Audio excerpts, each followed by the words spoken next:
Right 5 characteristics of goodwill. ये 2015, 2019 और 2022 में आया है। ख्याति की 5 विशेषताएं बतानी है।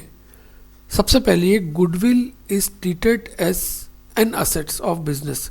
ख्याति जो होती है वो व्यापार की संपत्ति होती है। Goodwill is an intangible assets. ख्याति जो रहती है वो इनटेंजिबल होती है, मतलब अदृश्य होती है। न तो आप इसको देख सकते हो और न ही इसको आप टच कर सकते हो और न देख सकते हो।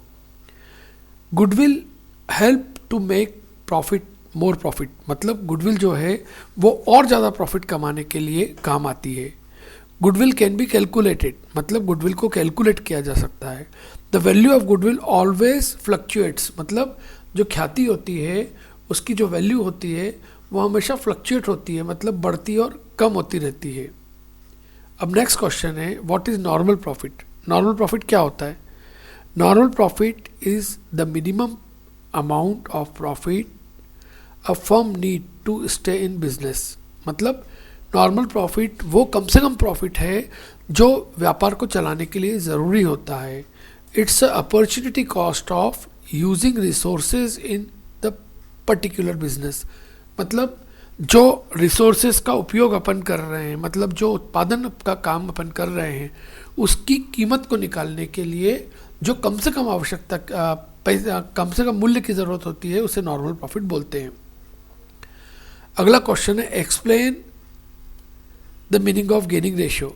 नफ़े लाभ प्राप्त का अनुपात का अर्थ बताइए। ये 2019, 2020 और 2021 में आया है। आपको मालूम है गेनिंग रेशियो क्या होता है? गेनिंग रेशियो होता है new ratio minus old ratio.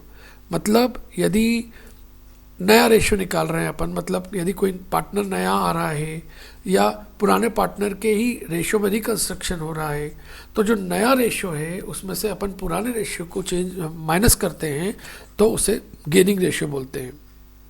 औसत लाभ और अधिलाभ में 4 अंतर लिखिए, मतलब difference between average profit and super profit. Average profit का मतलब क्या होता है? Average profit means the average of profit earn in the specific number of previous years.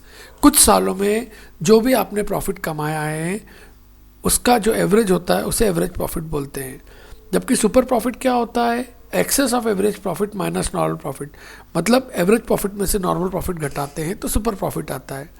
Use of average capital employed, मतलब average capital employed is not considered while calculation of average profit. मतलब average profit को calculate करने में capital employed मतलब पूंजी की कोई ज़रूरत नहीं रहती। कैपिटल एम्प्लॉयड का मतलब एक तरह से पूंजी होता है। और जबकि सुपर प्रॉफिट को कैलकुलेट करने के लिए कैपिटल एम्प्लॉयड की ज़रूरत पड़ती है, क्योंकि कैपिटल एम्प्लॉयड से अपन नॉर्मल प्रॉफिट निकालते हैं। Nature of calculation, the calculation of average profit is easy and short. बहुत ईजी होता है, कितने साल प्रॉफिट कमाया उनको जोड़ा और नंबर ऑफ ईयर से डिवाइड कर दिया। जबकि इसका थोड़ा सा कठिन होता है। Formula, profit on the number of the year upon total number of year. मतलब जैसे 10 साल का प्रॉफिट है तो 10 साल के प्रॉफिट को जोड़ दो और 10 से डिवाइड कर दो तो एवरेज प्रॉफिट आ जाता है। जबकि सुपर प्रॉफिट जो होता है वो होता है average profit minus normal profit.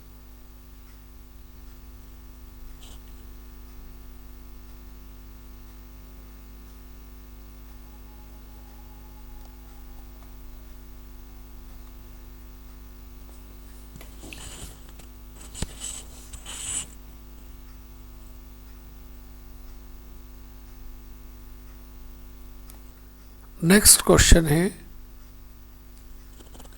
Explain 4 circumstances when a firm is reconstruct.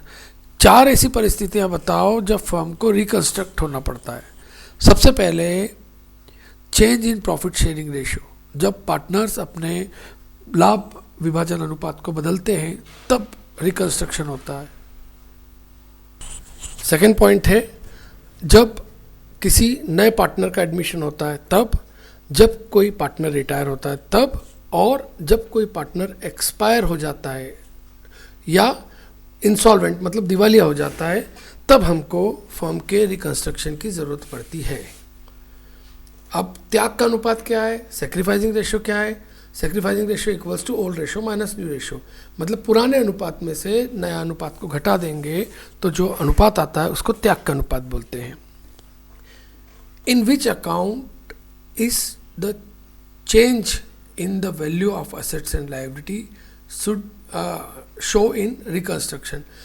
किन अकाउंट में पुनर्गठन पर संपत्तियों एवं दायित्वों के मूल्य में आए परिवर्तन को किस खाते में दर्शाया जाता है, तो रिवैल्यूएशन अकाउंट में दर्शाया जाता है। What are the different type of goodwill.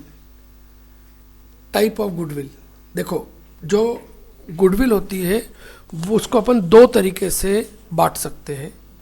एक तो लोकेशन के आधार पर गुडविल को बांटा जाता है, permanent goodwill and location goodwill बोलते हैं अपन। मतलब इसको हम एक तरह से कैट टाइप की गुडविल भी बोलते हैं। ये सबसे ज़्यादा महंगी गुडविल होती है परमानेंट गुडविल, क्योंकि ये पर्टिकुलर एक मार्केट की गुडविल होती है। दूसरी होती है पर्सनल गुडविल, ऐसी गुडविल जो व्यापारी की होती है। इसका दूसरा नाम होता है डॉग टाइप की गुडविल। ये गुडविल जो होती है व्यापारी के ऊपर डिपेंड करती है। जैसे आप प्रोफेशनल व्यक्ति की बात कर लें, जैसे डॉक्टर हो गया, जैसे चार्टर अकाउंटेंट हो गया, इनके जो प्रोफेशंस होते हैं इनके ऊपर डिपेंड करता है। मतलब जैसे आप किसी डॉक्टर के पास जाते हैं इलाज करवाने, यदि डॉक्टर उस क्लिनिक में नहीं है तो आप किसी और के पास जाएंगे। मतलब आप व्यक्ति की जो गुडविल होती है उसे पर्सनल गुडविल बोलते हैं। और तीसरी होती है कमोडिटी की गुडविल, मतलब इसको रेड टाइप की गुडविल बोलते हैं, जो सामान की गुडविल होती है। जैसे मुझे रेनॉल्ड्स का पेन लेना है तो मैं रेनॉल्ड्स की शॉप पे जाऊंगा, या मैं किसी भी स्टेशनरी की दुकान पे जाऊंगा, लेकिन रेनॉल्ड्स का पेन मिल रहा है तो मैं लूँगा। यदि उसके पास रेनॉल्ड्स का पेन नहीं होगा तो मैं किसी और से लूँगा। इसलिए ये जो होती है वो कमोडिटीज़ की गुडविल होती है, जिसे हम रेड टाइप की गुडविल बोलते हैं। ख्याति के उत्पन्न होने के कारण बताना है अपने को। Explain the causes of origin of goodwill. सबसे पहले फेवरेबल लोकेशन ऑफ बिजनेस। यदि बिजनेस की लोकेशन बहुत अच्छी हो, ऐसी जगह पर बिजनेस खोला जाए जहाँ चलना ही चलना है, तो गुडविल अपने आप उग जाती है, क्योंकि कोई भी व्यक्ति उस जगह को बेचेगा तो ज़्यादा में ही बेचेगा। क्वालिटी, जो गुड्स होती है, जो सामान होता है, उसकी क्वालिटी यदि बहुत अच्छी है तो उसकी गुडविल ज़्यादा होती है। जैसे एप्पल के mobile. Good marketing and after sale service. कुछ कंपनियां ऐसी होती हैं जो आफ्टर सेल सर्विस बहुत अच्छी देती हैं, इसके कारण उनकी गुडविल बन जाती है। Efficient and loyal employ.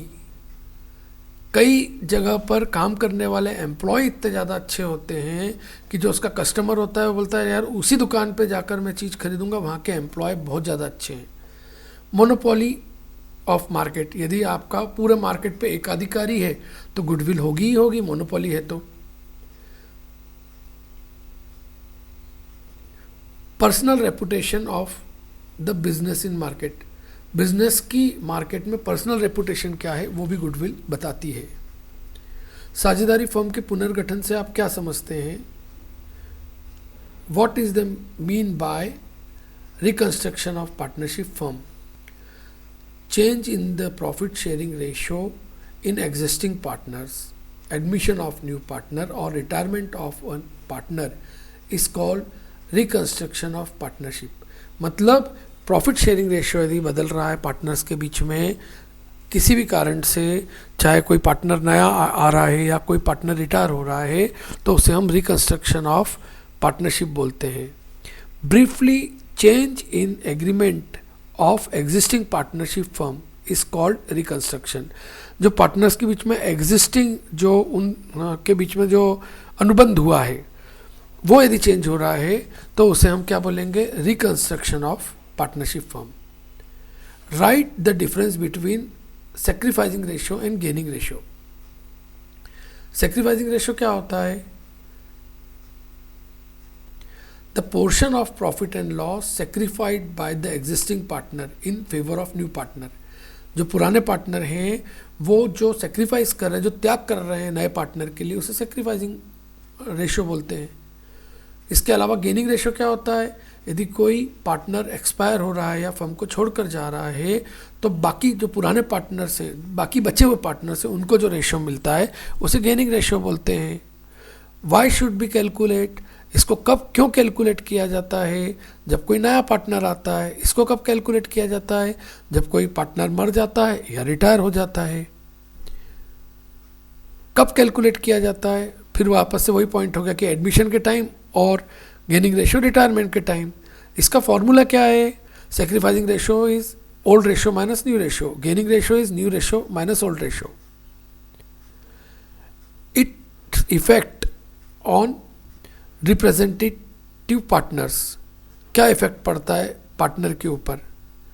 तो इसका रेशो रिड्यूस होता है, मतलब जो पार्टनर ऑलरेडी हैं उनका रेशो रिड्यूस होता है और यहाँ पर उनका रेशो बढ़ता है। गेनिंग रेशो में पार्टनर्स का रेशो बढ़ता है।